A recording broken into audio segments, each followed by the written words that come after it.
Expressed in this podcast are solely those of the hosts and guests. All individuals mentioned are presumed innocent until proven guilty in a court of law.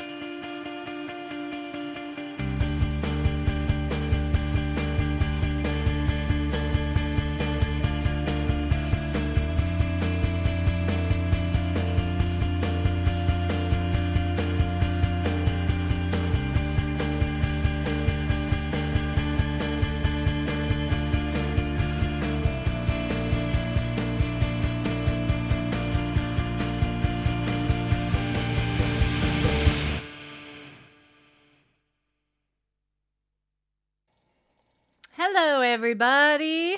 Welcome to Moms for Justice. I'm Carolyn, and this is Jocelyn. How you doing?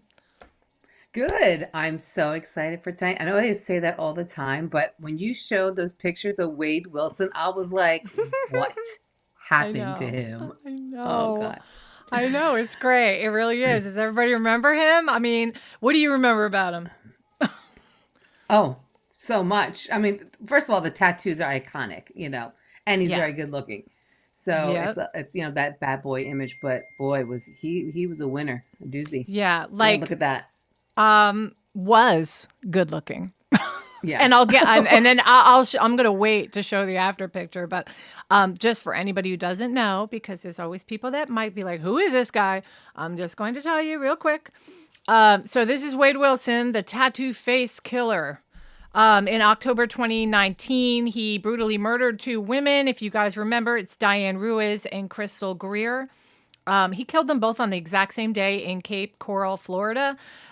He was known to law enforcement. He was also under parole supervision at that time, and he strangled and beat both these victims separately at different times of the day, and closely timed attacks.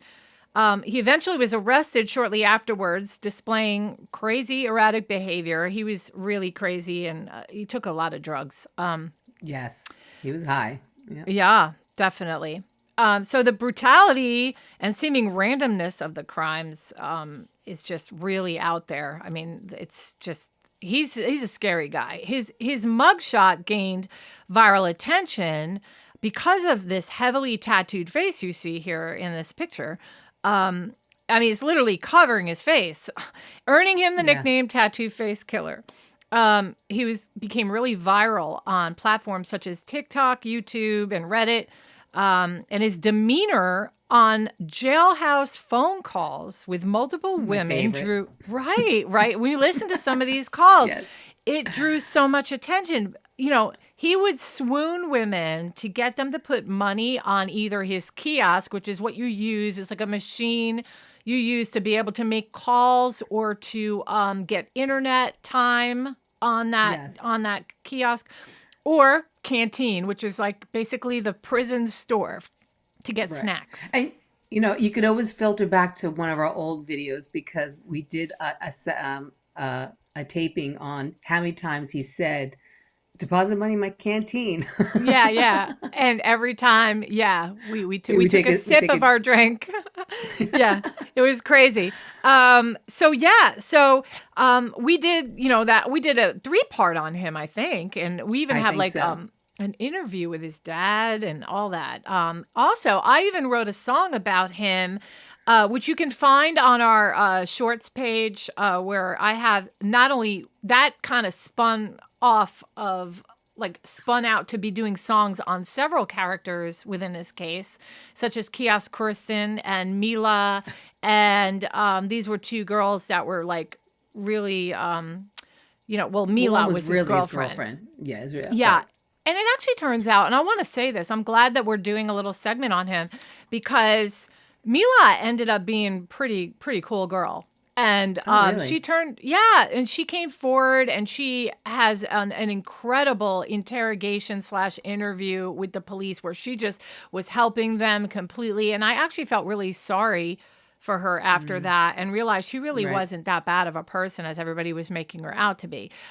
Kristen, on the other hand, was just basically just the type of girl that would, just looking for attention. Yeah, she saw good. There's girls at home that maybe couldn't get a guy like this normally, so they reach out to somebody in prison and they give Right. him money and And it's it was sad sad. because she involved her child. Her child would get on the phone. It's just, Yeah. and he's a young little boy. So it's just, Yeah. yeah, no boundaries for that woman. I know. Right. So anyway, just to let you know, of course, there's an appeal in progress, right? Because everybody tries to appeal. I highly doubt that he will ever get off death row. I mean, maybe because a lot of times they'll convert it to a life sentence, but he'll never get out of prison. I can't imagine they'll ever Right. let this guy go. I mean, he was so brutal. I mean, Diane Ruiz, if you remember, he not only strangled this innocent girl walking down the street. She was the second death of the day for him, and he was just driving down Right. the street and needed directions. This girl gets in the car with him, helps him with the directions, and then he starts strangling her, throws her out of the car, but then even worse, drives over and back over her and over her again. And I'm like, Like, and I how shouldn't be could you laughing show, because right? it's How could you horrible. show someone that's like hatred when you do that, driving over, backing up over it? Like, why are you Yeah. hating on her so much? Yeah. And It's I got don't to be just, understand. it's got to just be complete, just evil and mental illness or something. Because it can't, nobody, Well, yeah, he justifying was killing. high. He was high. And not Yeah. that people who are high resort to murder, but not everything is up there correctly, Mm-hmm. in the noggin. So add drugs to it, and rationale kind of goes out the window, I think. It sure does. So, which leads me to the last 48 hours. New images from death row have gone out into the media. It shows Wade Wilson looking pretty bad. This is a bloated, I only picked one picture to have ready for us, but this Okay. is a bloated, overweight Wade Wilson, missing his teeth. There's other pictures. If you go to our page, we have a short we just put up. It shows a whole series of pictures that were recently Right. obtained. But obviously a very stark contrast to his previous hardened look, which was considered very handsome. So, Right.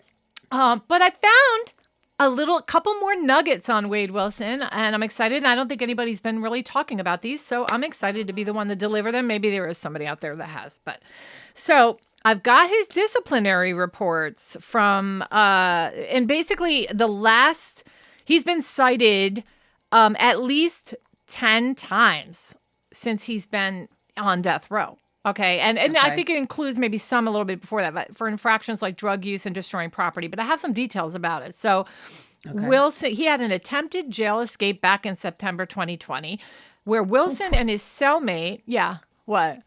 I'm like, he tried to escape. Yeah, yes.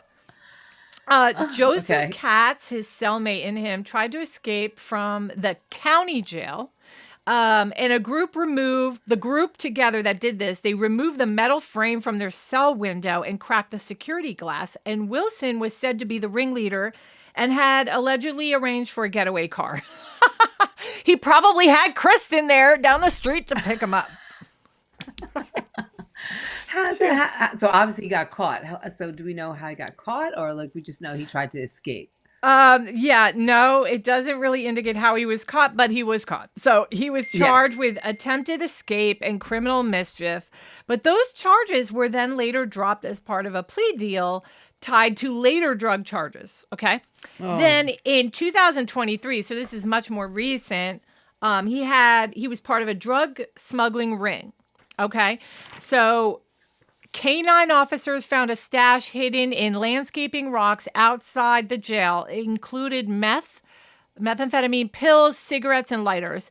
Investigators linked Wilson to the smuggling operation that was run from inside the jail, and he was charged with attempted trafficking and conspiracy to traffic meth.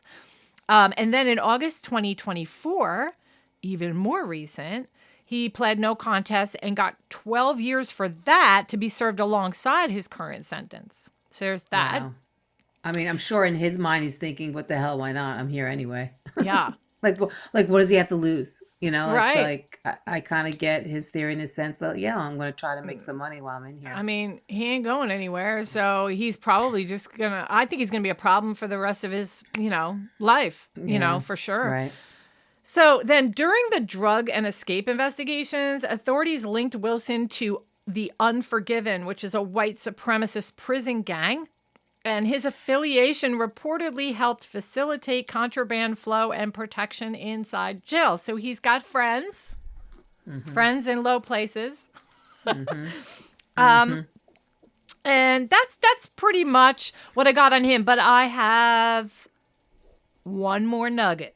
One more nugget. But so one of the pictures that you had put on the short shows him with broken front teeth, and I'm just, of course, with me and teeth, I'm like, oh my, he must be Right. fighting he's probably fighting all the time, and Jocelyn is a dental hygienist. yes, Anybody wants to know, she is like, always going to look at your teeth.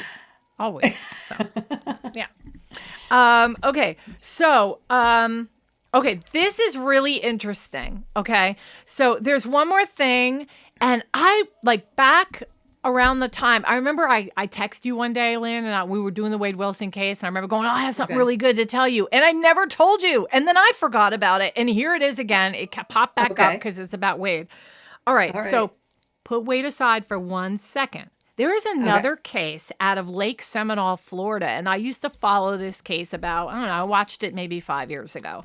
And it's a case of Mike Williams. He disappeared in December 2000 while he was duck hunting at Lake Seminole, Florida.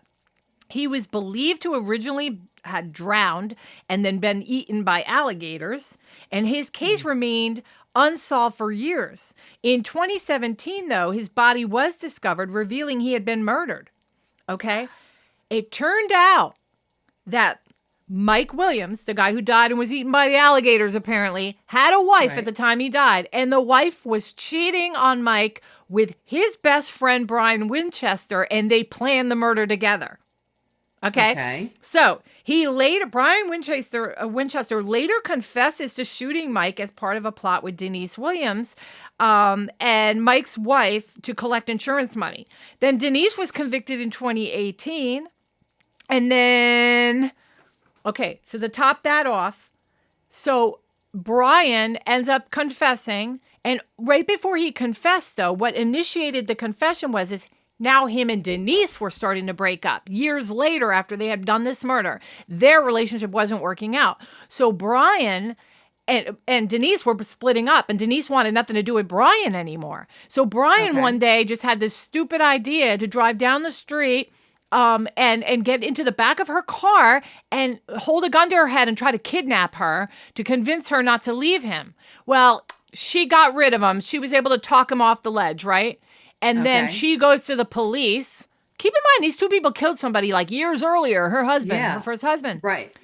So Bryan was so mad that she was leaving him and that she went to the police for him, saying he just tried to kidnap me, that he confessed to the murder years earlier, and then he's thrown in jail. And while he's in jail, at that time, in 2018, Bryan Winchester's sitting in jail. Who is in the jail cell next to him? Wade Wilson.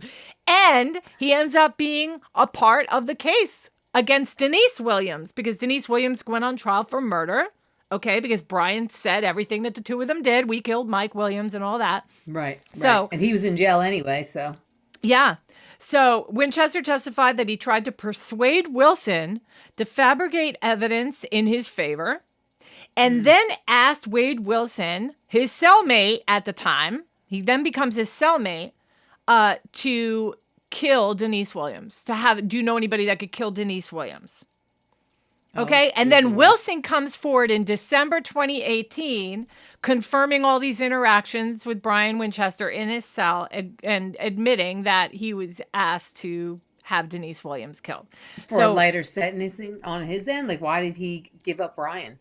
Did he get anything Because back Wilson from thought that he would get a benefit from it. And Right, did he? that's what I thought. I don't think Yeah. so. I don't think he got much of a benefit from it. But Right, right. so I just thought that was a really interesting tidbit. And I found this out. I was reminded of it because I go to sleep at night and I listen to trials, and sometimes they're old ones. And I could listen to trials sometimes like the same one like 4 or 5 times within a 10-year span and just be like, oh, let me Right. listen to this one again. Right? Right. I had it on like a week ago. And Which I was one? listening Brian's? Brian Winchester's testimony in the Okay. Denise Williams trial, and all of a sudden I hear the defense attorney questioning him about Wade Wilson. I'm like, wait a minute, Wade Wilson? Is that the same Wade Wilson? I'm like, so yeah, You're like, ding, ding, ding. I was about to fall asleep. I heard Wade Wilson. ding, ding, ding, right? So anyway, that's what's going on with Wade today. And he looks terrible, and he's probably going to continue. Ladies, he wasn't worth it. You So ladies are cool. that blown up face of his, that's him getting heavier. That just wasn't him like, It could. I'm hearing that he's gaining weight in prison, but yeah, he's had some like fights, and you can see the bloating on his face, and there's Right. even some scratches on some of those pictures. Check it out, guys, on the shorts And- that I have. it's funny because usually you go to jail, that's when they get all buff. Right. That's when Right. people usually Well, get all, You might be right. Maybe he's not really muscled down. overweight at all, but he sure looks it in some of those I mean, pictures. he looks like he's swollen, like he's in a Yes. bad fight or Yeah. something's going on. So, Yeah. but then again, maybe he's really doing nothing and he's gaining weight. That Mm-hmm. kind of makes sense too.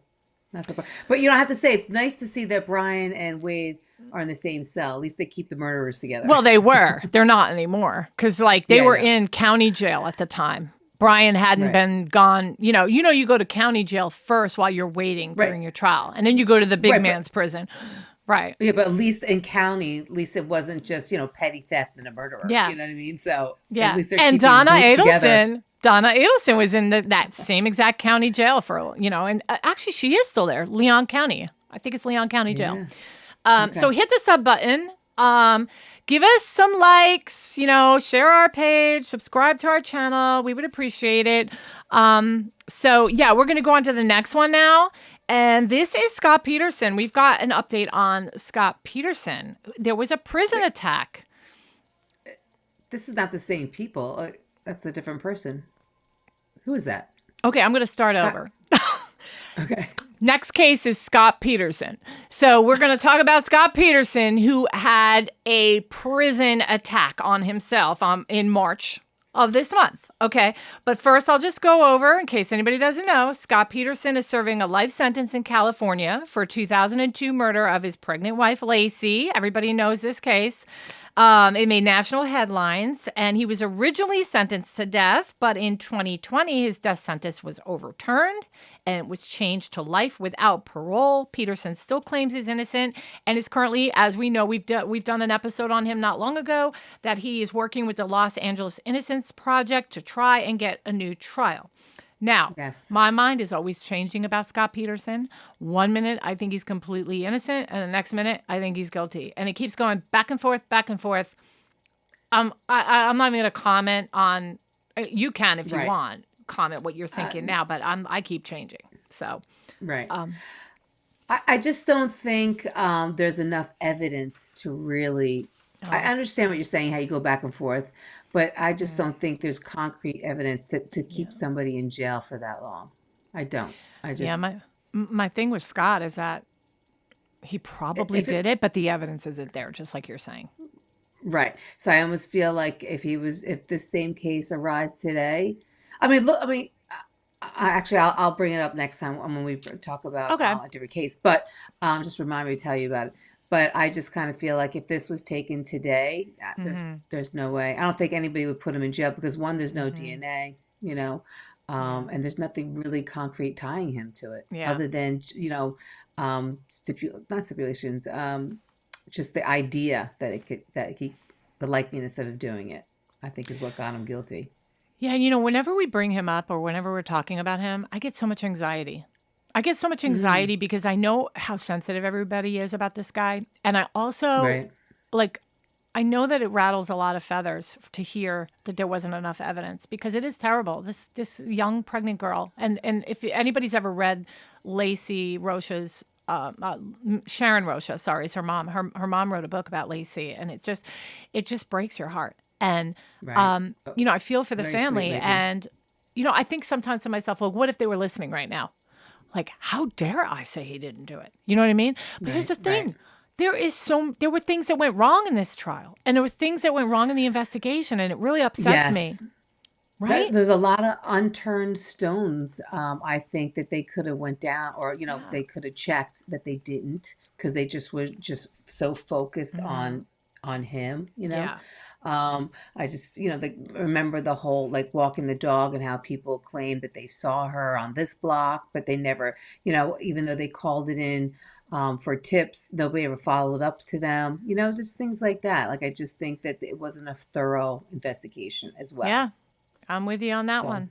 Yeah. right. And there are cases out there that, like, if after another second investigation happened and they said, oh, well, the person's guilty, I could see myself being shocked at some others that have been on trial. But with this one, I would not be shocked. In other words, like, if they reinvestigate it and he's guilty, and it's done the right way this time, and they say he's guilty, I would be like, okay, that makes sense too. Oh, You know what I mean? right. Yeah, Makes I agree. sense. I agree. Right. But it bothers me. So Yeah. I know. So tell me, who is this guy Okay, this to guy that you're looking at on the right. Okay, so March 9th. That's like what, 11, 12 days ago, something like that. I can't count. I'm bad at math. So you guys figure it out.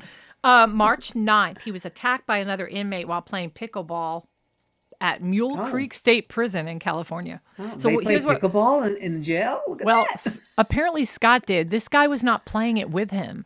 So that's what I found out. Like, Okay. I was listening to the interview, because there was an interview with this guy. I was going to play it, but I'm like, nah, I just want to kind of blow through this. But it Okay. happened when Peterson retrieved a stray ball during a game.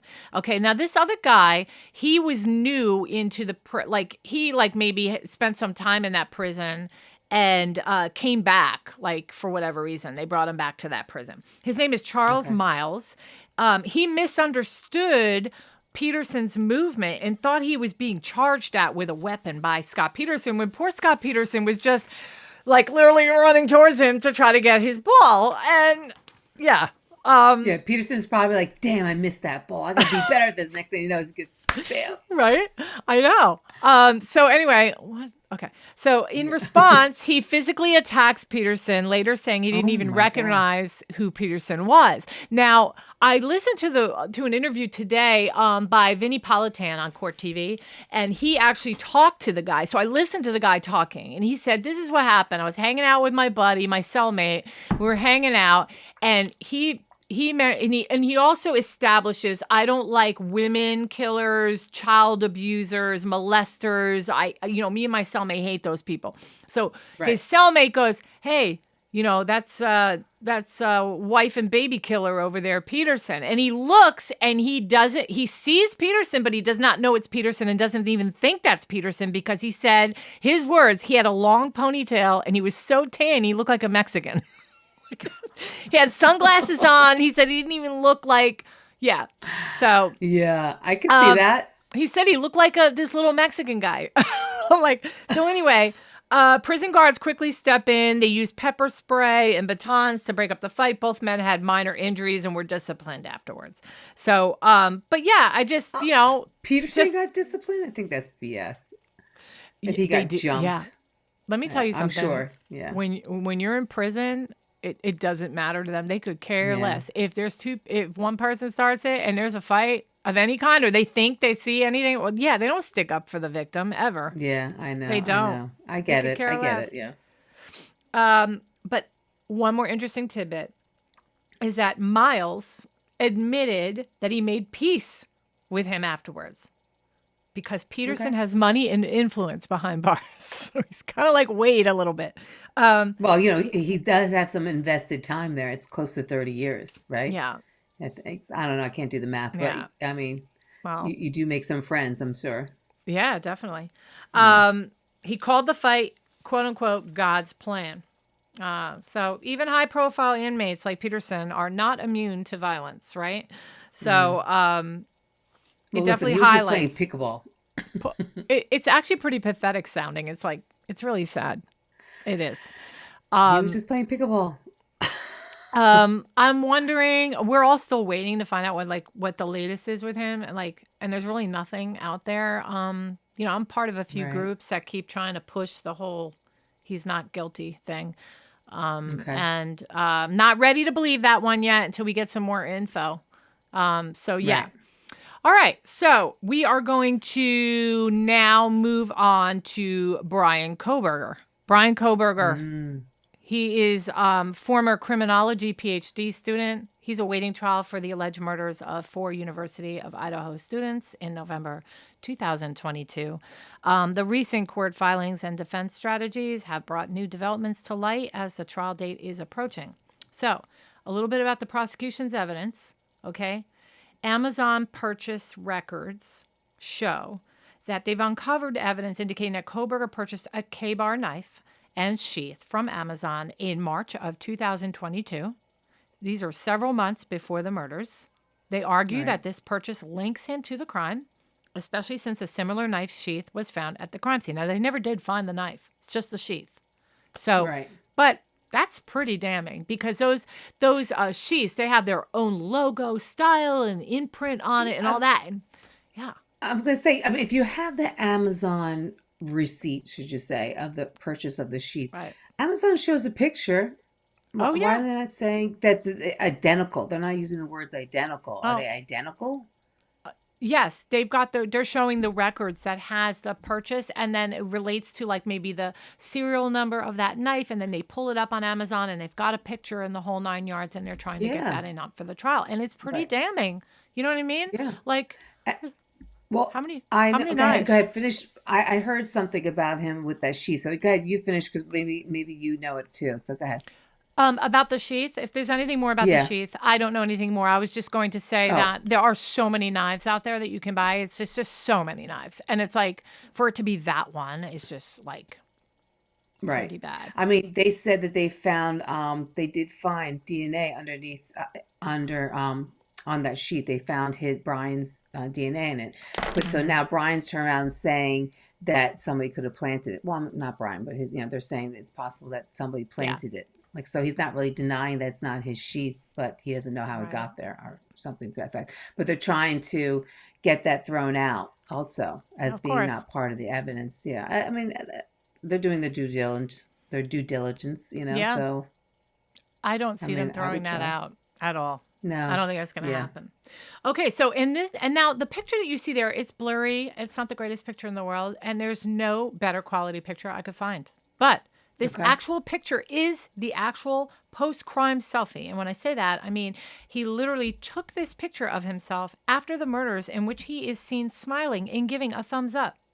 So it was submitted by prosecutors as evidence, and they believe that this image, along with a witness description of the suspect having quote unquote bushy eyebrows, is going to support the case.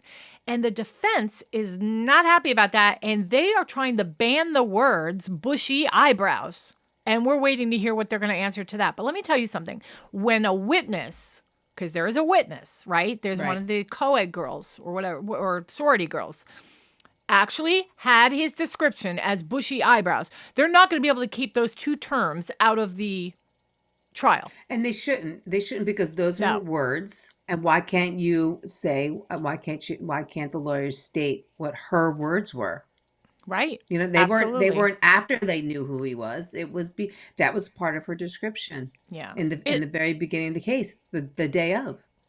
It is such a flash in the pan for them to even think that the judge is going to say, nope, you're not allowed to say bushy eyebrows. It's not going to happen. Right. No way. Right. That's part of her testimony. It's part of the witness. Exactly. Right. And then, Testimony. Right. and then you go and you look at this picture and he's got caterpillars over his eyes. I mean, Right. you don't get no more bushy than Yeah. that. Right. Right. I mean, it's her statement to the police. It's a legit legal Right. document. Right. Yeah, I absolutely. don't. I'm surprised they're even trying to get it taken out. Under Yeah. what circumstances? But okay. Let's see Pretty what gutsy of happens. you. I mean, when you ain't got much to go on and everything's against you, I guess you're going to just try to throw the kitchen sink at it and see what sticks. You know what I mean? Right, So, right. the last defense strategy is, well, it's not, I don't think it's the last, is the fact that he claims to have autism spectrum disorder. Okay. In Kohberger's defense, plans to present expert testimony, which is so easy to get, regarding Yes. his diagnosis of ASD and also OCD. Which is obsessive compulsive disorder, if you don't know what OCD is. They aim to Right. explain the behaviors such as his piercing stare and emotionless demeanor, suggesting these traits could be misinterpreted by the jury. That's Yeah, true. I can understand that. I mean, I I do do. hear what you're saying, but the fact is, if he's so OCD, then he would know where his sheath is. You know True. exactly where all your stuff is. Oh, right. You'd be like, I can't leave the scene without my sheath, right? Because Well, you'd be so. I'm just saying, like he keeps things in order. Why would he be missing his sheath then? If somebody planted it there, that means he had to have gone missing a couple days before or Mm-hmm. whatever, and not once. I mean, did he report that to anybody? I don't know. About missing the sheath. Missing about I me doubt sheath. it. Yeah, Why I would he doubt it. do Yeah. Well, that? he really didn't. It didn't seem like he had a lot of friends to begin with, though. So, No. and he was just there as a, he was working at that college. He was a strange bird. And if Right, I remember right. correctly about him, he went to school for this because he wanted to learn how to kill somebody or something like that. If I'm not No, mistaken, it's never. Or did he go to not school not the. first and then got so into his studies that then he decided? Well, that's what their theory is, but that's not what he's saying. But it's just that something he went to school for and just really Mm-hmm. enjoyed. And he's, Yeah. moving. He was moving up. He was, working at the college, working under a professor. Okay. So So, I think he was trying to test his theory. Honestly, I yeah. think that the whole entire plan went wrong. I think he went in there just for the one girl and just got all, tied up with everybody else being there. I think Yeah. he misjudged. Okay, that's why I have it out. I had it out of order before. That's no wonder why. Okay, so and ignore what I just said. So following a change of venue, the trial is set to begin on August 11th. Jury selection will be July 30th. So we'll definitely have to watch for that. The prosecutors have announced that their intention is to seek the death penalty. Um, and yeah, Yeah, that's pretty much it for that. yeah. That's an update there. So, okay. So next case. We have updates on Karen Reed. Why'd you She's, pick this picture? I don't know, wanted to be different. I don't know. She's a beautiful girl, and I'm always showing how beautiful she is, but I just thought it was fun to pick something different. I don't know. Okay. Karen Reed. Karen Reed, accused of killing her boyfriend, Boston police officer John O'Keefe, in 2022. But, just soak yourself into that picture. Prosecutors say that she hit him with her SUV during a snowy night after a party, let him die in the cold. Okay, pretty much. She says she didn't do it. Okay, we know that. We don't think she did it. Her lawyers believe someone else at the party killed him, possibly even inside the house, and then covered it up by dumping him out into the snow. This is known as an alternative suspect theory, and that's an important statement because her team is trying to use this theory in the second trial. They used it in the first trial, and they're trying to get it thrown. The prosecutors are trying to get it thrown out now. Okay, that trial ended in a mistrial, as we all know. They Right. could not agree on a verdict, and the second trial is set for April 1st, 2025. So that's like next week. Oh yeah, so we're gonna probably be on the horn here about them next week. Yeah, yeah. Okay, so what's going on? What's the latest? March 24th and 25th. Not much happened on the 24th. That would be Monday, right? Yes. However, her team, there's still important decisions that are still pending, and we're waiting for the answers on these. So basically, Okay. whether Karen's team can again blame the other people or not for John's death, they're waiting for a decision from the judge if they can use that as part of their theory that it was done by the Boston PD, Albert and McCabe and all those people. Can she point fingers again like she did in the first one? Right. I don't understand why she wouldn't be able to have an alternative Right. theory. I was gonna say, like, that's her theory. Like, she believes that this was pinned on her. So, I mean, Yeah. how could you not deny her, their cause of action, or Yeah. how they're going to, defend Right. herself. And I'll tell you So, right now, that judge who I don't like, but if that oh, I judge know. denies her that right and says she cannot pin the blame and show evidence to point the blame at those people, then she's got an amazing case for an appeal. When this is over, Right. if she's found guilty, she's going to appeal that. Let me tell Right. you. I mean, I think what they have on their theory of it being, was it the Bryans?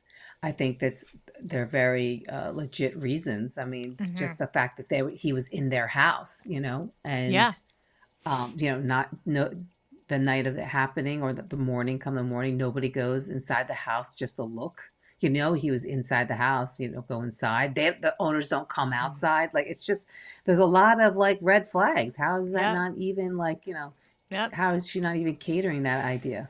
And like Mark is saying right now, all you need to know is 2 minutes and 27 seconds, right? Or no, Mm. 2:27 a.m. I'm sorry. How long to die in the cold, right? Because Yeah. that right there, that Google search right there is proof. It is proof. Yeah. And it is the convincing factor for me. There's actually a lot of convincing factors for me, but that is probably the biggest one. That's like the, slam dunk, drop the mic, right? So the Really? second Okay. thing as of yesterday was whether the prosecutors can see old texts and emails between Karen and her lawyer from right after the incident. So that was still pending. We're waiting on that. Then today happens, and my Wait a update, minute. yeah, Wait a minute. They're trying, those prosecutions trying to see try to, old texts. but that's between her and her lawyer. How's that even okay? Not sure. Maybe at the time she hadn't, maybe it was just a conversation and she hadn't like fully retained him. But I don't know. I think any lawyer that's having conversations with even a possible client, you're not allowed to give those up. So I don't understand I that. would, yeah, I don't understand that at No, all. Even if you told your lawyer you that you committed the murder, he can't say anything, right? Is that true? right? No, you can't. It's like a confidential. Yeah. So that's what I mean. Like, how are they able to, that's interesting. Okay. So anyway, today my latest update for today is only up till like 12 noon. So maybe something happened after that. I don't know, but I was busy. Okay. So Karen's lawyers argue that she should be allowed to say someone else killed O'Keefe. Okay. Prosecutors tried to block it, saying there's no real proof that those men had a reason or a chance to hurt him. The judge still has not decided yet as of 12 noon today. Maybe something came out. I'll look it up at the end. But this decision is so huge, like Jocelyn and I were just saying. I mean, to not allow that theory is just, it's crazy. And I think the judge, honestly, should be taken off this case if that's what she does. Right. That's not right. So Mark had asked the question. See his question? Yeah, question. Why Why won't won't Supreme Court? Why won't Supreme Court make them bring back the jury? Because they agreed not guilty in 2 of the 3 charges. The fact is, the problem is that they contacted the lawyer and left a message on the answer machine. It just wasn't done through the correct channels, and I think there was a lot of back and forth of, well, it wasn't like a sterile kind of. I'm saying after the jury ended, or after the court ended, it was like a week or 2 that one of the jurors left a message on the lawyer's answer machine about how they felt like, by the way, we said not guilty for 2 of them? number 2, what, yeah, for 2, right? Two So of the 3 charges were not guilty. And then which was the one that they were like, they couldn't decide on? It wasn't the I don't manslaughter one, remember. right? The manslaughter one, No, they but said not guilty, if I'm not mistaken. right, right. Right. Correct. It wasn't like it wasn't thought of, like she didn't Yeah. plan it. So that, right. Anyway, so what the prosecution argued was basically that them coming into the facts of the jurors, having a different opinion wasn't said in court. It didn't go through the correct channels. So now how could you believe them? Like, who's to say that they didn't change their mind afterwards? Mm-hmm. So there's obviously their vote is not recorded in the sense, or like their discussions aren't recorded, so they couldn't even go back to something. So like once they left that courtroom that day, when they called mistrial, it's almost like, unless they went straight to the judge or straight to a lawyer and said it, or went through the proper channels, it was kind of like, no, now it's kind of like null and void. Right. Because it's not, do you understand what I mean? Like, it's not sterile. Like, it could be like somebody could just say that, and the other person could, turn around and be like, well, you know what I mean? Like, it's just, I don't know how to explain it. Do you understand what I'm saying? Yeah, I do. No? I understand. Oh, Somewhat. okay. I do. But when you say bring the jury back, you don't mean bring them back for this case, right? Because you can't have the same jury on the second case. I don't think he's asking that. Right. No, but before this one that's going to start April 1st, the defense was trying to get the judge to call all the jury people Right. back so they can announce and say officially on record that B said not guilty for that.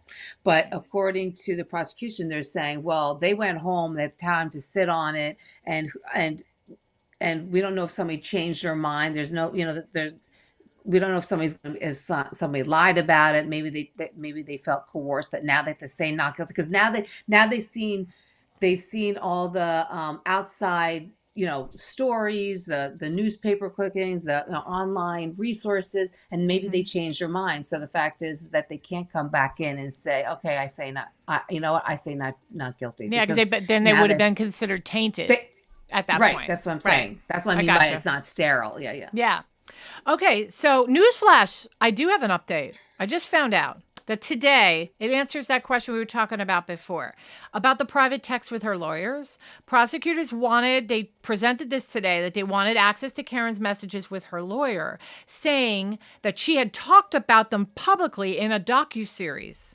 So they felt that because she was so open and brought them to the world on a documentary, well, then we should get copies of them. And the judge answered and said no. Thankfully, the judge, held that up. She said private conversations with your lawyer are protected, even if you talk about them later or anywhere else. But you still have a right to have those protected if you choose to change your mind about it and say, look, I don't want to give these out. I don't want to talk about them anymore. It's your lawyer. It's your relationship. So there's that. So they can't use it in court. So the trial's moving forward as planned, thankfully, and jury selection will be April 1st. And Karen's team is expected to continue pushing the theory that others may have been responsible. So yeah, that's the update for Karen Read. And this case is bonkers, man. Yeah. Right? It really is. It's pretty nuts. I feel bad for her. Bad situation. It is, and I'm actually really worried this time. I'm worried that it's gonna be guilty. Right? Really? I'm just worried. Well, they took out one of the charges, so that they can. I think that's a strategy for them. But I'm excited to hear about this dog. I'm hoping to hear something about this dog bite situation. Yes, I know, right? Let's get an expert in there and please start disclosing to everyone when you pay for a witness, right? Yeah. I mean, right. Okay, It's so not a big deal. People do it all the time. Yeah. And I don't know why a jury would care about that. Yeah, I don't know. They just wanted it to look really unbiased as much as possible, but it's just part of how you're supposed to do things the proper way in court. So, and they weren't doing that. So it stinks for Karen. But okay, on to the next. So guys, Blake Lively and Justin Baldoni, the It Ends With Us scandal. Latest update as of March 23rd. So what began as a highly anticipated film adaptation of a best-selling novel has unraveled into one of Hollywood's most explosive scandals in years. It's got harassment allegations, defamation lawsuits, leaked footage, and a divided fan base. So in December 2024, just to remind everybody, she accuses co-star Justin Baldoni of sexual harassment and creating a toxic on-set environment during filming. In response to that, Baldoni gets really mad and files a $400 million defamation lawsuit in January of 2025, and claiming that Lively and her husband, Ryan Reynolds, her publicist, and the New York Times conspired to destroy his career. And we did cover this once already, and I believe that to be true. Yeah. Which, by the way, Blake Lively said that first, and then he turned around and said it too. No, Blake Lively said what first? That he was trying to that he was trying to ruin her career, because I don't know if you remember when that movie came out, she got a lot of bad press, and she claims that it was his publicist or the movie theater whatever publicist that started unclaimed rumors. Yeah. And then it spiraled into sexual harassment and all this other ridiculous claims. And then she kind of like rebutted back in December about that. Right. Yeah. Okay. So as of between March 9th and March 23rd, okay, so March 18th, Ryan Reynolds filed to dismiss Baldoni's lawsuit, admitting to the courts that he called Baldoni a predator in private, but argued to the court that it was a protected opinion as a husband who's defending his wife. Okay. When you're a high-profile actor like Justin Baldoni is, I see both sides. First of all, I think Ryan Reynolds is full of crap. I do. Really? I'm not on the Blake Ryan side. I know, but you don't think he used that word to defend his wife? No, I think you can use that word to defend your wife, but because I think he is that I'm like against Blake and Ryan, and I think they're full of crap. They're conveniently using something that would be okay to say. Do you know what I'm saying? That you're a predator. But I do think he said that because he was obviously protecting his wife. I think he knows now that Blake created this storm that got out of control. And I think it's just one of the tools in his tool belt that he's using that he can say to make everyone have some sympathy for him. Right. Well, he did this to my wife and da da da. I don't think Justin did that to his wife. I don't. But I think he's using it. So can you use that word? Absolutely. When it's appropriate, you should use that word if somebody's harassing your wife or sexually harassing you. But because I'm so dead set against Blake Lively and Ryan Reynolds, I'm just like, oh, of course he's going to say that. Of course he's going to say that. I don't know. You don't agree with that? I do think he said it to defend his wife. And I do believe all this chaos is because of her. Okay. But you think that he really thinks all the things his wife said, or do you think he knows now that who you're married to? Yeah, that's true. But I think that he's going to back up his wife if she said that he did all this. I just think it was him. That is what he's doing. He's backing up his wife. But do I think he genuinely believes that it's a predatory situation here? I don't. Well, if your wife, expressed her feelings that she felt that way, then he was being predatory. But I don't think that's what happened. But I don't think that's what happened. Right. But he's claiming he only did it in the essence of fighting for his wife, defending her, and that's what we're saying. Right. She said that he was acting this certain way, and Ryan believed her, and I think he acted accordingly. I think it's true what he said, and I do believe I hear what you're saying that, oh, it's so convenient, but I actually think he really did defend her because he was defending his wife. Yeah. Okay, well, I think a little differently. I think that he knows who his wife is, and I think he's probably losing a nightmare. His personal life is probably a nightmare with her. Just speculation. I don't know for a fact, right? But I just have this feeling. My theory is that she's a nightmare wife, right? And he's doing whatever he can to help her, to help him, because you know what? Happy life, happy wife, happy life, right? And I just think that he maybe deep down inside knows that Justin is really innocent here, but he's doing everything he can to pull it all together. But you think that he really does think that that it was predatory. I think he's defending his wife because that's what she said. So I am saying what you are saying. Okay. And I think that what he filed on March 18th is true. I think that he used those words because he was defending his wife. I think that's a legit statement. Fair enough. I don't think he's just using it to try to get out of something. I think he honestly used it to defend his wife. Okay. So then Blake Lively filed her own motion to dismiss on March 20th. That's really recent, a couple days ago. Yes. Calling to the dismiss suit. what? Okay. To dismiss the whole thing. Calling the suit from Baldoni rambling and vengeful were her words. Her team cited California's anti-SLAPP law, which protects those who report harassment without malice. Okay. The judge has not ruled on that motion. But I will say this. A federal judge indicated the New York Times might be dropped from the lawsuit, citing substantial grounds that the publication acted within legal limits when reporting on the case. So that's one for Justin Baldoni right there. That's a win for him right there. It sure sounds like the judge is leaning in that direction. Well, no, it was Baldoni that's charging the press. I'm sorry. I meant Blake Lively. I'm sorry. Right. That's a plus for Blake Lively. Right. I'm sorry. My bad.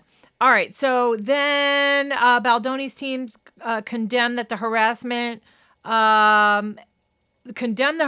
saying they received death threats and had fans show up at their homes. That's an issue.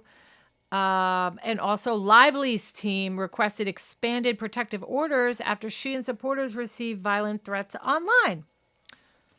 Yeah. Yeah. I mean, for her to file this is just, I guarantee you she regrets it 100%. Oh. It does nobody no good in any way you look at it. It's one of those, gosh, I wish I could go back. Oh, yes. Right? It's one of those situations because I don't think she had any, first of all, I don't think she realized, I think she thought that everybody loved her in the, regular people like us. And now she's finding out that, I'm one of those people that everyone's going to turn against, they didn't fall for my crap. Yeah. And now it's a whole different story today, and her career is going down. I think her career's gone personally. I don't think so. You don't? At all. She's still, I like her acting. I think, listen, she's not Meryl Streep. Meryl Streep. Right. No. Oh Meryl Streep. Yeah, there you go. Streep. But I still enjoy her movies when she comes out. So, even this movie, unfortunately, I have not watched This Is Us again. I usually like to watch those movies over and over again, but I haven't watched it again just because I know that they're in the TIFF and they're in the court and just watching it, yeah, maybe in another year or two I can when I get over that. But this is what I'm saying is that I think, so it kind of goes back to what you're saying. You think her career's in the dump. I think it's just going to take a little while to get back up there again, but I think people will receive her back just fine. Yeah. Yeah. Because she'll prove it in the theater. Right. Well, that remains to be seen. She has great fashion stress. I love her fashion. Yeah, she does have some nice clothes. Subscribe to our channel. We're about halfway through, but I just wanted to remind you all, subscribe, like, and share our channel. Give us a thumbs up. We'd appreciate it. There is leaked footage and voicemail drama just before I wrap up Blake and Justin. It was released by Baldoni, showing him improvising physical affection, including an unsolicited kiss on Lively's forehead, which he claimed disproved misconduct. Lively's team said the footage actually confirmed her discomfort and lack of boundaries on the set. And then a leaked 2 a.m. voicemail. This is interesting. You probably heard this already, but a leaked 2 a.m. voicemail from Baldoni featured him apologizing and saying, "I effed up" over a creative disagreement.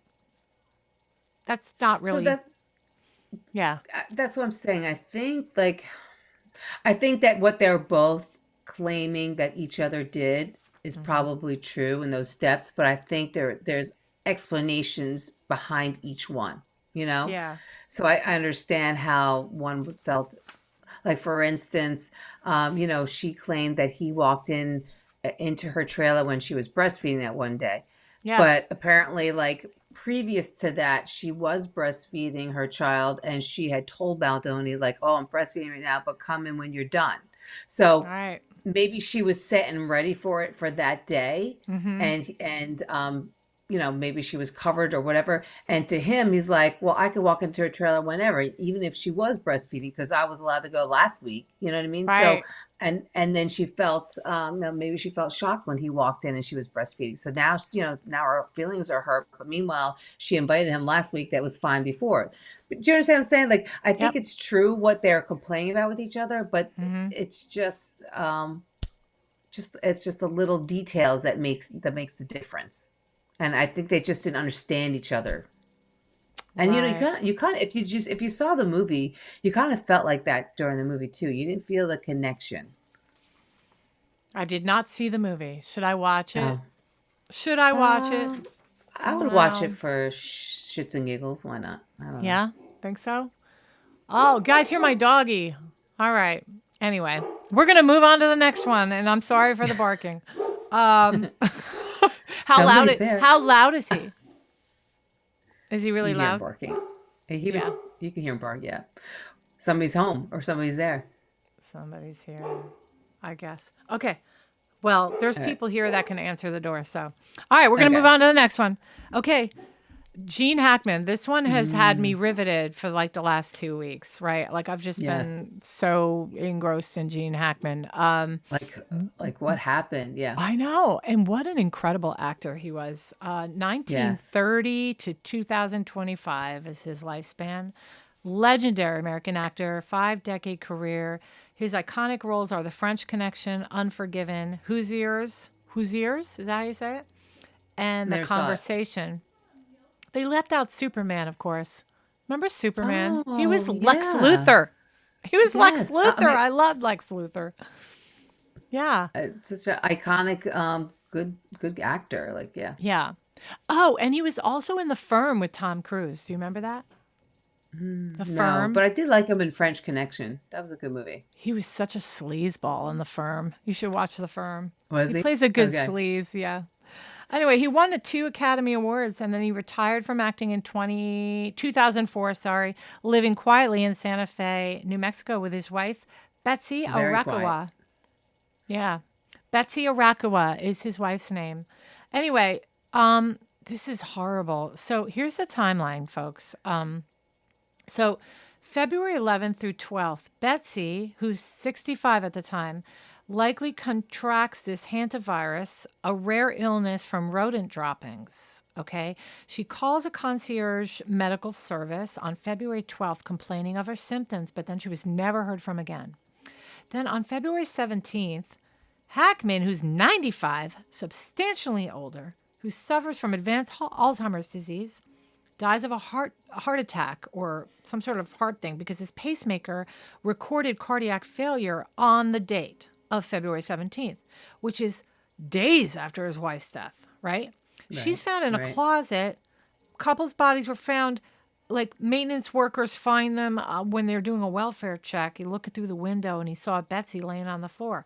And then their dog, who had recently had surgery, was in a crate and he was dead. Understandably so, because if the other two are dead and the dog is, he's confined to a crate, he had no way to get his food. So, Yeah. He which leaves the literally question. starved to death. Yeah. I know, what a horrible death.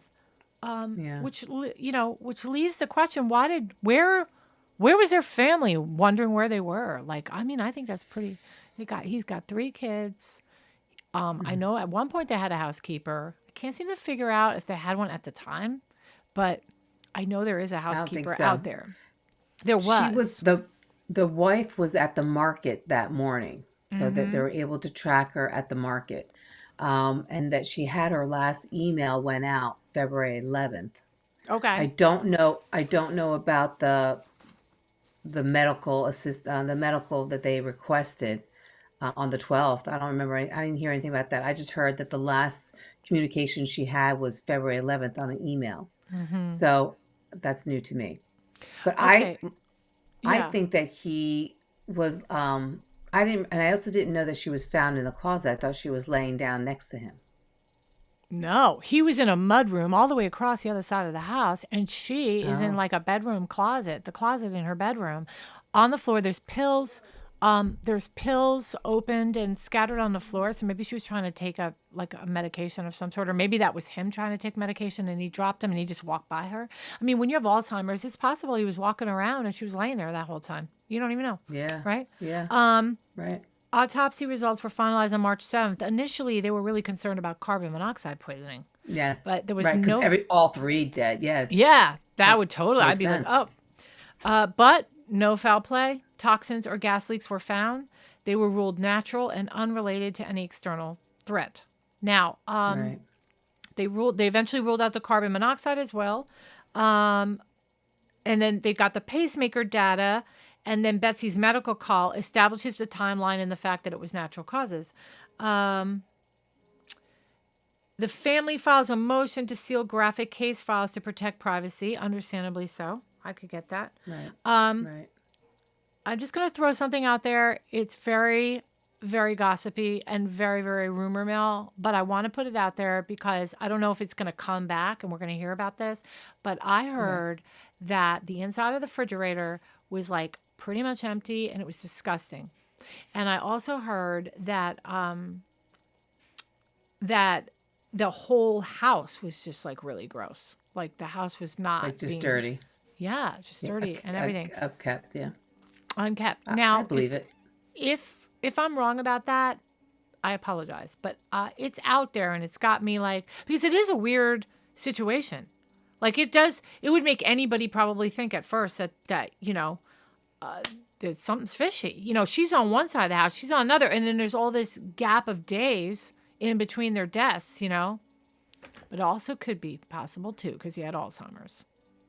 Right. I think that he was probably just walking around aimlessly, like didn't know why he was standing there. You know, like you just don't remember.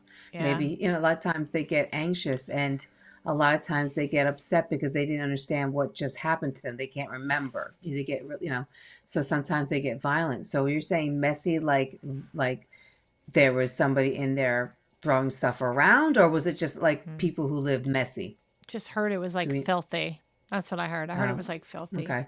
Well, they didn't have a house. Oh, yeah, you're right. I mean, supposedly she was his caretaker 100%. Like she was taking care of herself and taking care of him. So I'm sure she just didn't care that things were put away. You know, they weren't going anywhere. You know, if he's really the way he is, that means you're not going out to dinner ever, you know? So I can understand why it just didn't really matter. Nobody's coming over. Yeah. I mean, look at the kids didn't even know if that was a whole week. I mean, I don't know. Did they call? They don't make any claims that they were trying to reach them. They didn't call the cops. But they didn't call the cops. They did not have fabulous relationships with him. There was definitely some strain in the relationships with them. There were a lot of tributes that poured in from Hollywood. Before I do that, hit the sub button, guys. But tributes from Morgan Freeman, Clint Eastwood, Tom Hanks, Viola Davis, and others honored Hackman as one of the greatest actors of his generation, which is so true. And Freeman memorialized Hackman during the Academy Awards, quoting Hackman's own words, "I just hope people remember me as someone who tried to do good work." So he's got the 3 children. His one daughter, Elizabeth, calls the deaths a devastating loss. That's expected. No public funeral has been held, and the family is handling all the arrangements privately. I think being so high profile, I don't think they were going to anyway make any kind of announcement. I mean, he definitely was that kind of actor that he could play the bad guy or he could play the good guy. Like he's just one of those exceptional actors. Like there was no like stereotype for him. He can play the whole field.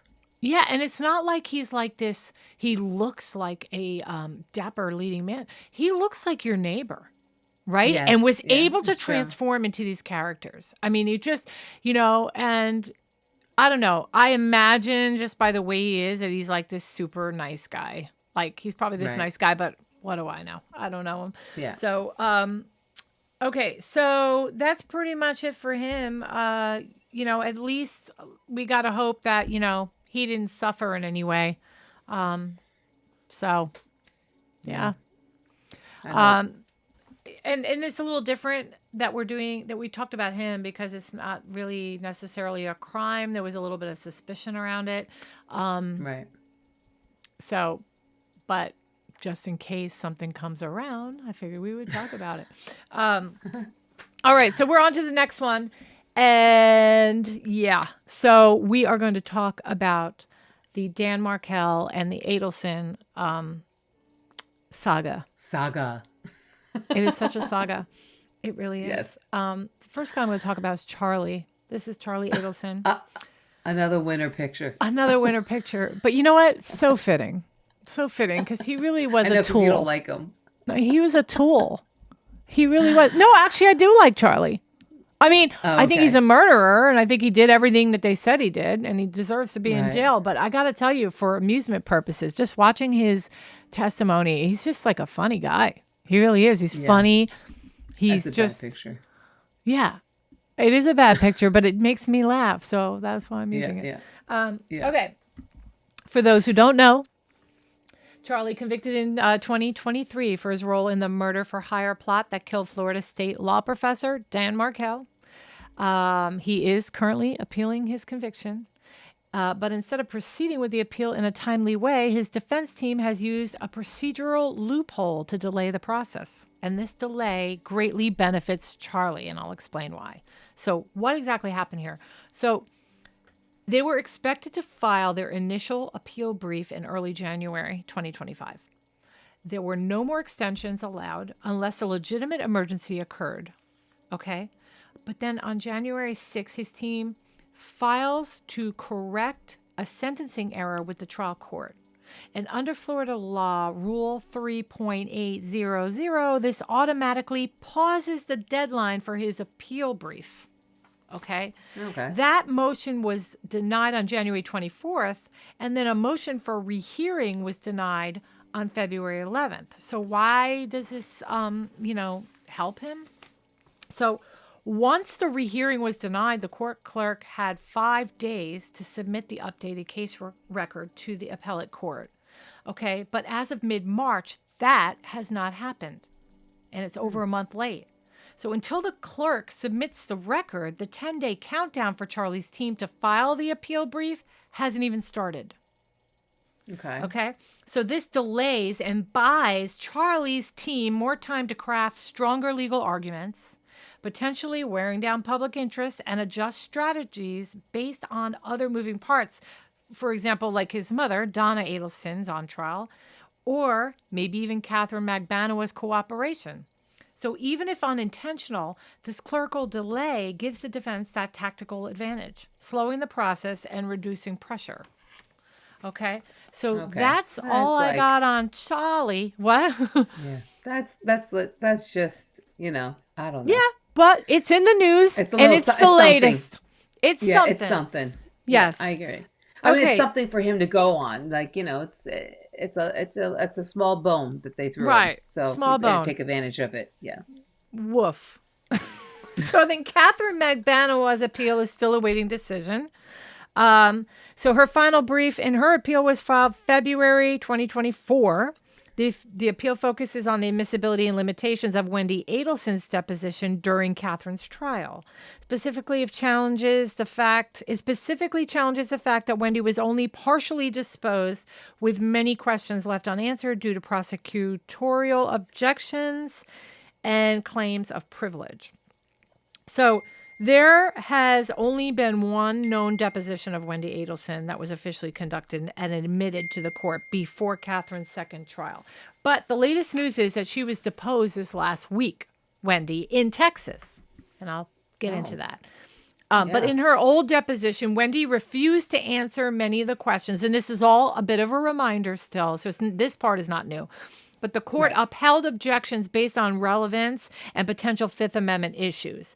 And then Magbanoa's appeal argues that the incomplete deposition limited her defense ability to show that Wendi's potential involvement or knowledge of the plot.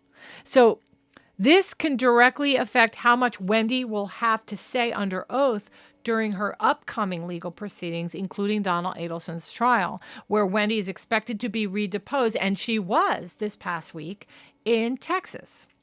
And I believe that Donna was probably Charlie not guilty. What planet are you on? Sorry. I believe that Donna might have attended that via Zoom, but we do not have results of that deposition yet, which really stinks. Okay. It's probably sealed for all we know. But anyway, Donna, these matters, they're especially useful for Donna's team because they want to challenge Wendy's credibility and clarify inconsistencies. Donna's team wants to Yes. clarify Wendy's? Yeah, Wow. that's what I have here. That's why they're That's redeposing interesting. her. They're actually looking for bones from Wendy now. So to me, that sounds like she's about ready to roll on her own daughter because now she's getting Yeah. desperate and now she's arranging for a deposition.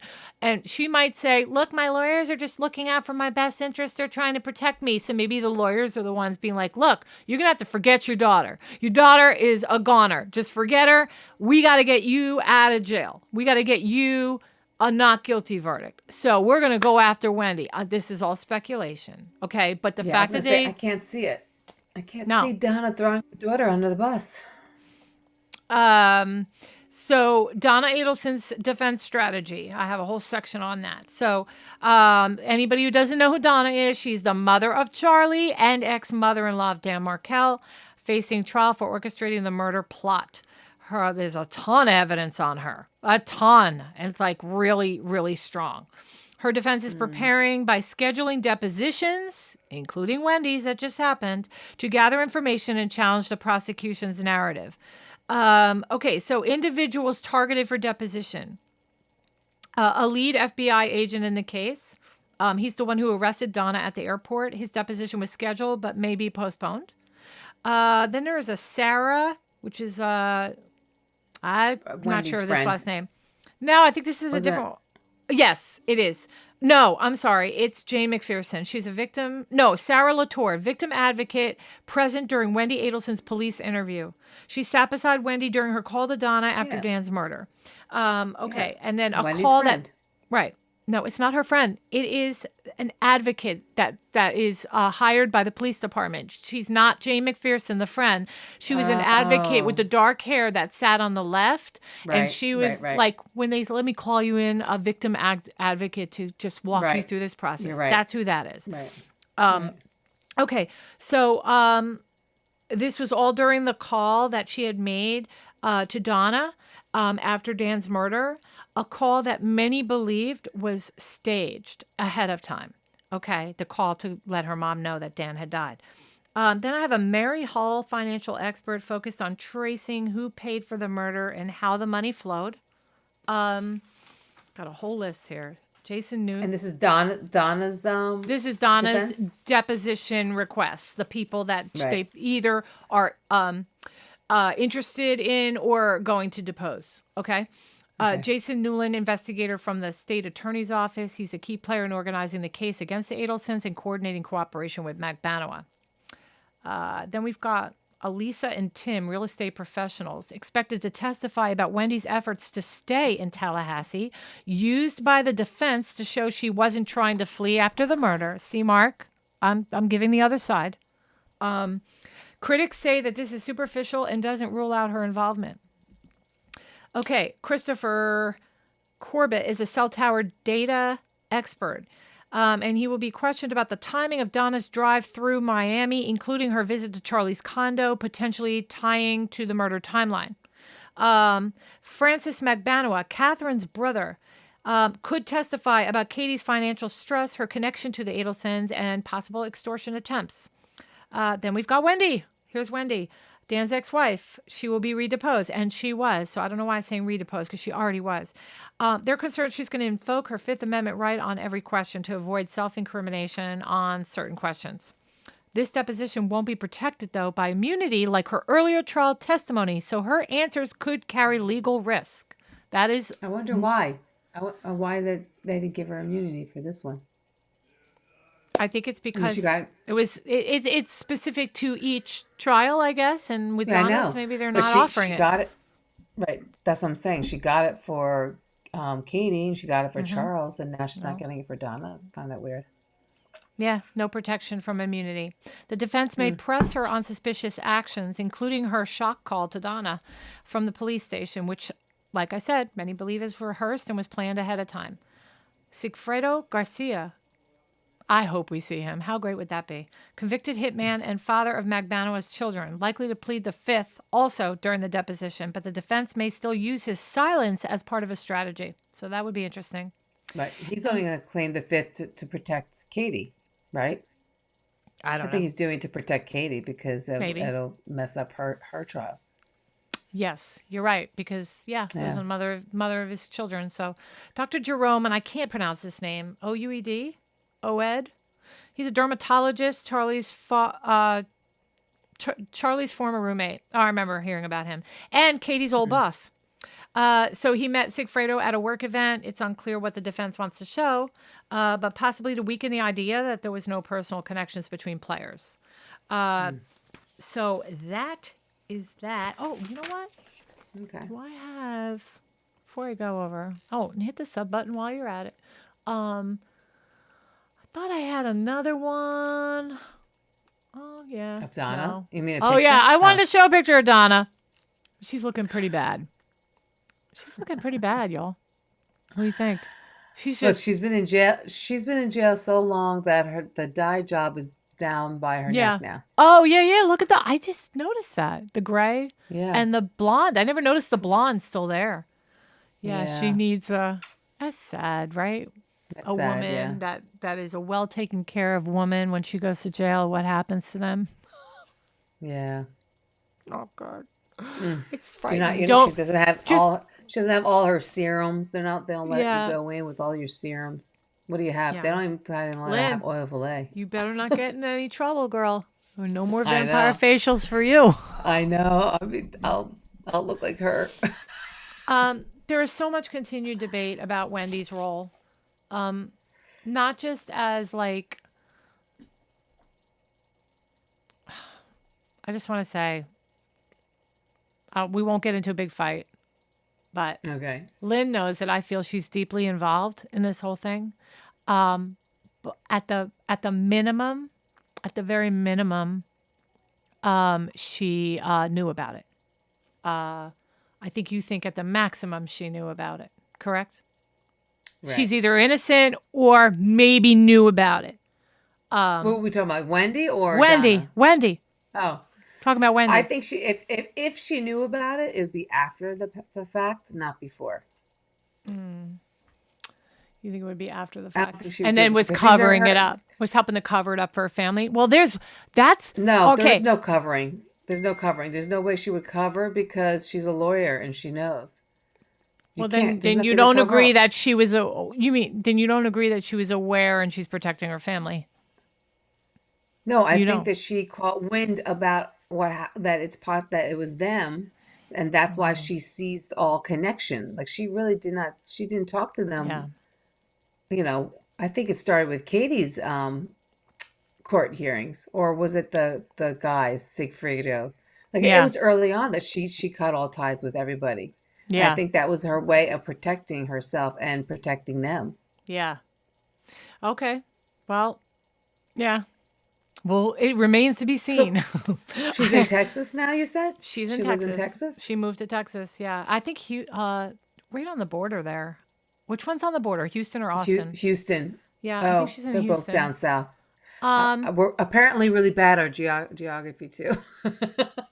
We're bad Yeah. at math, and we're bad in geography. So not a lot of the people that say about the driving by the crime scene, there is not only just to see, what's going on over there, but also to verify it, to possibly call and warn others or to let others know it's been done. You know what I mean? Like maybe her mother or something like that. So that might come up. And also the other reasons, if you believe that she drove by on purpose, was to just emotionally prepare herself so that she okay, it's done now. I got to go start getting all upset and they're going to come out. They're going to come and get me soon. You know what I mean? To question me. I think that she claims that she's creature of habit. Like that's the way that she drives to that part of town. That's the way that she goes. And I get that because I totally go when I go down to Tom's River, there's the Parkway, there's Route 9, and then there's a back way. The back way is the longest, but it's the most relaxing one. I'll take it every time. Mm-hmm. Yeah. So the way that she went, where she claims that she was going that day, it was the longest route, but it's through her development that she used to live in. So I know, it's but she had to go someplace that was way further away, and there was no need to go to a liquor store well, it was over like there. this. It was going like this, as Mm-hmm. opposed to just going like that. So Yeah. she went like this, and that's what No. I'm saying. It's like I know for me, when you want to talk about going all the way down Tom's River, Mm-hmm. there's three ways to get there. I mean, there's other ways, but Yeah. there's three main ways, and I'll take the long route every time. Yeah. But then again, like, these are all possibilities. I get that. But like, Yeah. the what seals the deal for me, I think with this one, with Wendi, is if you believe Jeff Lacasse. I mean, I believe Jeff Lacasse. I do. And a lot of people do. And I heard all her friends turned against her, and they're all on Jeff's side, and they vouched for That's him and rumor. everything. No, it's not rumor. It really isn't. She has lost all her friends in Tallahassee.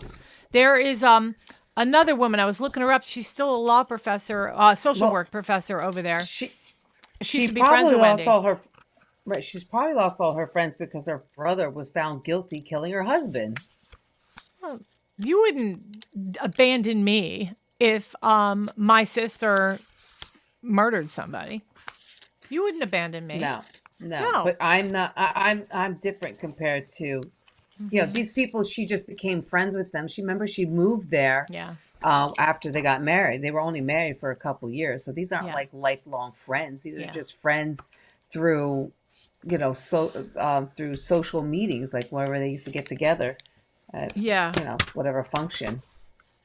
Okay, So so these are just like surface friends. it's being brought to my attention about the inmates, and I know that I spoke about the inmates on my last. I did do an episode, and I guess you weren't here for that one, but so there are two inmates that I know, and I'm going off memory now because I don't have it in front of me. But Donna is claiming that the two inmates were in cahoots with Catherine McManawa and overheard all the information from Catherine McManawa. That apparently whatever the inmates have that they heard from Catherine McManawa is supposed to be able to help Donna, and Right. she tried to get that Put included. in. But the Right. judge was like, I guess they were drug addicts and they weren't really credible. So Right. unless That's they were true. going to show up at a certain time or something, he was like, I'm not going to. You either bring them here or you don't. You know what I mean? Kind of thing. I'm not gonna take Right. it down. I think they wanted to do like a video or something. Do you remember it? Right. Yeah, they Yeah. wanted to do like a video. But one of them didn't have a mailing address. They couldn't get in touch with her, so they were just, unfortunately, they were just not credible witnesses, Right. in all reality. I know. So, I know. Okay, so we're gonna move on, and we're gonna talk about our last update, if we're even gonna call that an update. But mm, sorry about that. Okay, Menendez Brothers. Okay, so the Menendez Brothers. This case is just sitting there. It's just sitting there, and nothing is happening. And it's like I I know. feel like we're so close to the finish line with these guys, right? So I mean, close. the thought that they were possibly going to be home for Thanksgiving, and now we're hitting the spring. They're not. There's no way they're going to be home for Easter. Not that they're Jewish, right? Aren't they Jewish?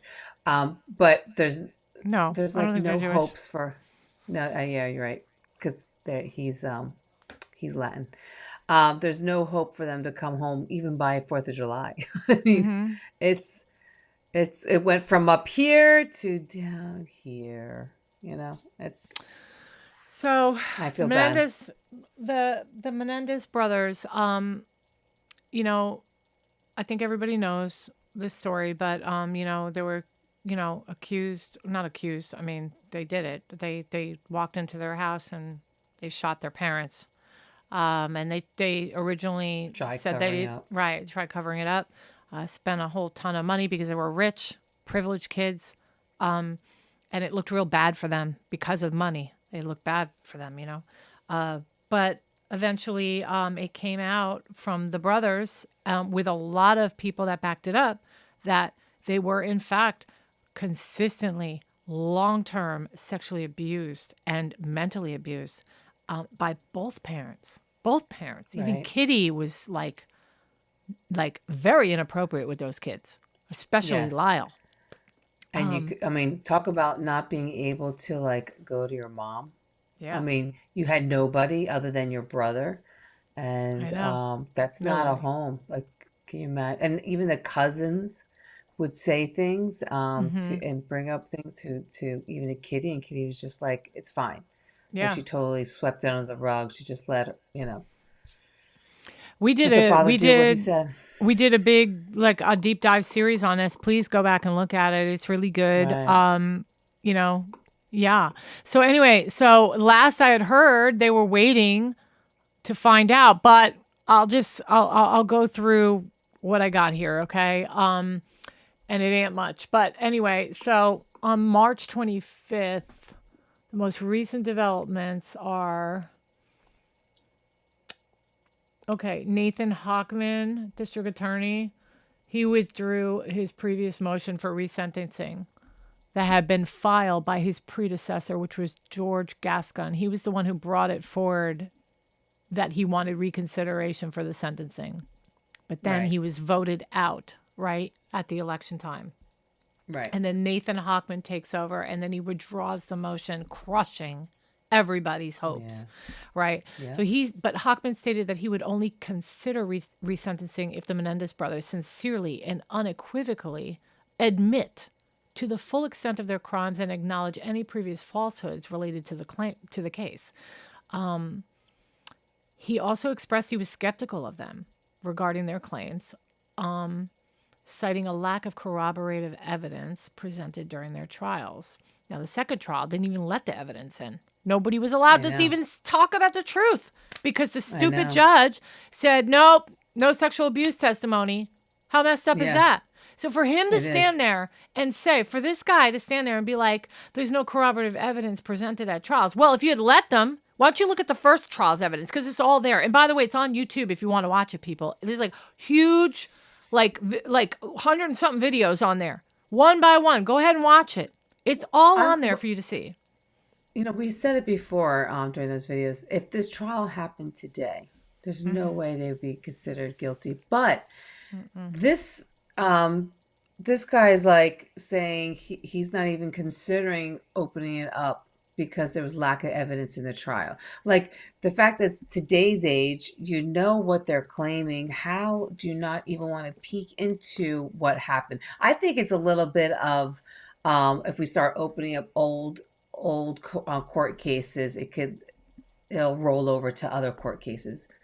Do you understand what I'm saying? Like I think Yes. it's just opening up a can of worms, kind of, Oh, or do a you think they're Pandora's box. afraid? You think they're afraid, well, if we let them go, then how many other schmoes are going to come forward and be like, here, let Betty Broderick go, let this person go, let that person go. It's the same. Right, Right. I see your point. right. That could create a huge domino effect. Like domino effect. Yeah, But with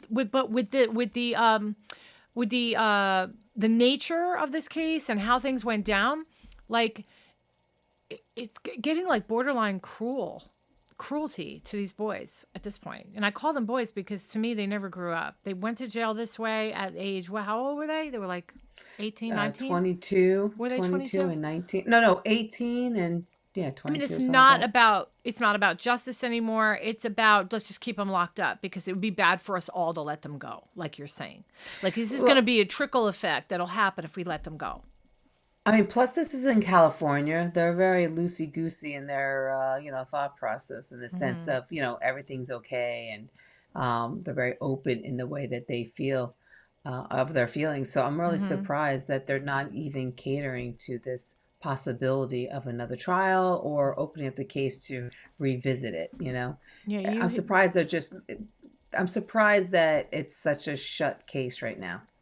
I had such promise. I think you hit the nail on But the head. For them to let them go would mean every Tom, Dick, and Harry is going to come knocking on the door going, well, then you should let us go based on you letting them go.